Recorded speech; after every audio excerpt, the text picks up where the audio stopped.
जब महाप्रलय की 12 वर्षों की बारिश थम जाएगी और धरती का जल धीरे धीरे सोख लिया जाएगा, तब एक नया युग जन्म लेगा। वो युग जिसे सतयुग कहा जाएगा, धर्म, सत्य और शुद्धता का युग। लेकिन इस बदलाव तक पहुंचने से पहले जो विनाश होगा वो मानव इतिहास की सबसे भयावह घटनाओं में से एक होगा। कहा गया है कि उस समय का आसमान लाल आग से भरा होगा, बिजली इतनी तेज गिरेगी कि पूरी पृथ्वी थर्रा उठेगी, पहाड़ अपने आधार से टूटकर समुद्र में गिरेंगे और समुद्र की लहरें सैकड़ों फीट ऊंचाई तक उठेंगी। जो कुछ भी इंसानों ने बनाया होगा, शहर, मंदिर, महल, तकनीक, विज्ञान, सब कुछ उस पानी में बह जाएगा। उस समय मनुष्य जाति की औकात एक रेत के कण से भी कम रह जाएगी। भगवान कल्कि उस काल में अधर्म का संहार करके सिर्फ पापियों का अंत नहीं करेंगे, बल्कि नए युग की नींव रखेंगे। वे अपने घोड़े देवदत्त पर सवार होकर उत्तर भारत के क्षेत्र में प्रकट होंगे। उनके प्रकट होते ही चारों दिशाओं में तेज प्रकाश फैल जाएगा। उनके स्वरूप की दिव्यता देखकर लोग कांप उठेंगे। उनकी तलवार की चमक से अंधकार दूर भागेगा। वो तलवार सिर्फ एक हथियार नहीं होगी, बल्कि धर्म का प्रतीक होगी, जो अधर्म की जड़ों को काट डालेगी। भगवान कल्कि सबसे पहले उन शासकों को खत्म करेंगे जो जनता पर अत्याचार कर रहे होंगे। फिर वे उन धर्म गुरुओं का अंत करेंगे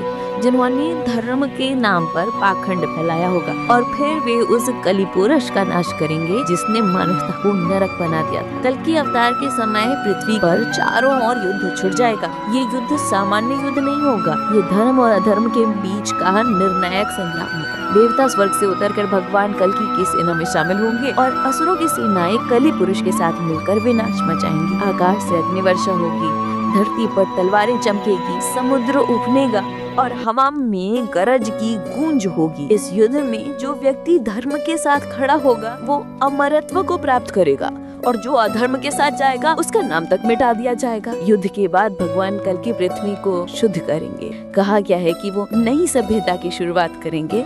वे बचे हुए कुछ धर्मात्माओं को हिमालय की गुफाओं में ले जाकर एक नई संस्कृति की स्थापना करेंगे। वे उन्हें ज्ञान देंगे, उन्हें सिखाएंगे कि किस तरह सत्य, दया, प्रेम और करुणा के आधार पर समाज को दोबारा बनाया जाए। उन लोगों से ही अगली मानव सभ्यता का जन्म होगा, जो सतयुग का आरंभ करेगी। धरती पर फिर से हरियाली लौटेगी, नदियां पवित्र जल से बह जाएंगी, पेड़ों पर फूल खिलेंगे और आकाश में शांति का रंग फैलेगा। लेकिन ये याद रखना जरूरी है कि इस नए युग की शुरुआत पुराने युग की राख पर होगी। जो कुछ भी इंसान ने लालच और पाप से बनाया होगा वो सब मिट जाएगा। आधुनिक तकनीक, वैज्ञानिक प्रकृति, बड़े बड़े शहर, ऊंची इमारतें सब धूल में मिल जाएंगे। लोग फिर से प्रकृति के साथ जीना सीखेंगे। ये पुनर्जन्म सिर्फ धरती का ही नहीं होगा, बल्कि आत्माओं का भी होगा, क्योंकि कलयुग में जो आत्माएं अधर्म में डूबी होंगी वो या तो नष्ट हो जाएंगी या फिर पुनः जीवन लेकर सत्य की ओर लौटेंगे। महर्षि व्यास विष्णु पुराण और गरुड़ पुराण में स्पष्ट लिखा है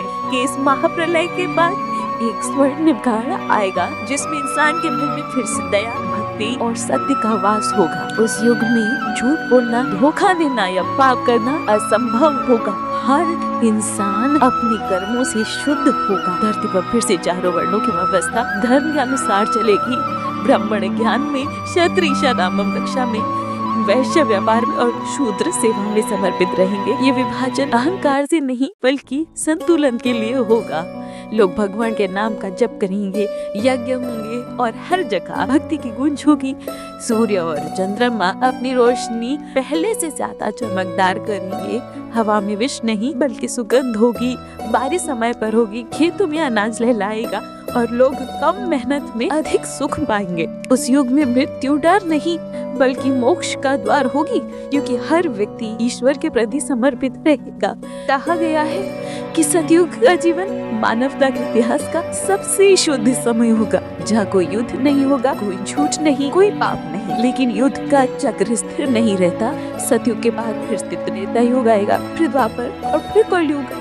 ये चक्र सृष्टि के आरंभ से ही चलता आया है और चलता रहेगा। इसका अर्थ यही है कि विनाश और सृजन दोनों ही ईश्वर की लीला का हिस्सा है। कलयुग का अंत भयावह है, लेकिन उसका उद्देश्य विनाश नहीं बल्कि पुनर्जीवन है। आत्मा और प्रकृति दोनों का। इसलिए शास्त्र कहते हैं कि जो व्यक्ति कलयुग में भी धर्म पर टिका रहता है, जो सच्चाई से जीवन जीता है, जो ईश्वर का नाम लेता है, उसे भगवान कल्कि के समय ही मुक्ति मिलेगी और वो सतयुग में पुनर्जीवन लेगा। आज जब हम अपनी चारों ओर देखते हैं झूठ, धोखा, युद्ध, लालच, प्रदूषण, हिंसा, तो लगता है कि कलयुग की अंतिम सीढ़ी शायद हम पहले ही पार कर रहे हैं। इंसान ने, विज्ञान और तकनीक ने इतनी प्रगति कर ली कि वो खुद भगवान बन बैठा है, लेकिन आत्मा से उतना ही खाली हो गया है। बच्चे बूढ़ों का सम्मान नहीं करते, रिश्ता मतलब का हो गया है, दोस्ती दिखावे की और प्यार व्यापार जैसा। यही तो कलयुग की पहचान है। शायद हम उस युग के बिल्कुल अंत की ओर बढ़ रहे हैं, जहाँ से भगवान कल्कि के कदम सुनाई देने लगेंगे।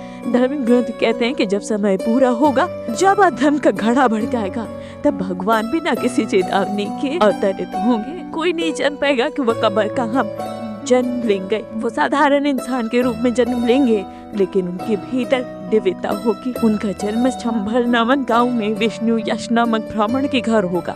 वहाँ से मैं अपनी शक्ति प्राप्त करके दुनिया को पाप से मुक्त करेंगे। और जब ये सब घटेगा, तब हर आत्मा अपने कर्मों के अनुसार परिणाम पाएगी। जो पाप में डूबे रहेंगे वो जलकर राख हो जाएंगे, जो धर्म में है वो मुक्ति पाएंगे। और यही होगा कलयुग का अंत, एक युग का पतन और दूसरे का उदय। आखिर में यही कहा जा सकता है कि कलयुग चाहे कितना भी अंधकार में क्यों ना हो, उसकी समाप्ति निश्चित है। सत्य चाहे दब जाए पर मिटता नहीं। और जब भगवान कल्कि का उदय होगा, तब अंधकार से प्रकाश की ये यात्रा पूर्ण होगी। यही सृष्टि का नियम है। जहाँ विनाश है वहीं सृजन भी है, और जहाँ अधर्म है वहाँ अंततः धर्म की विजय ही होगी।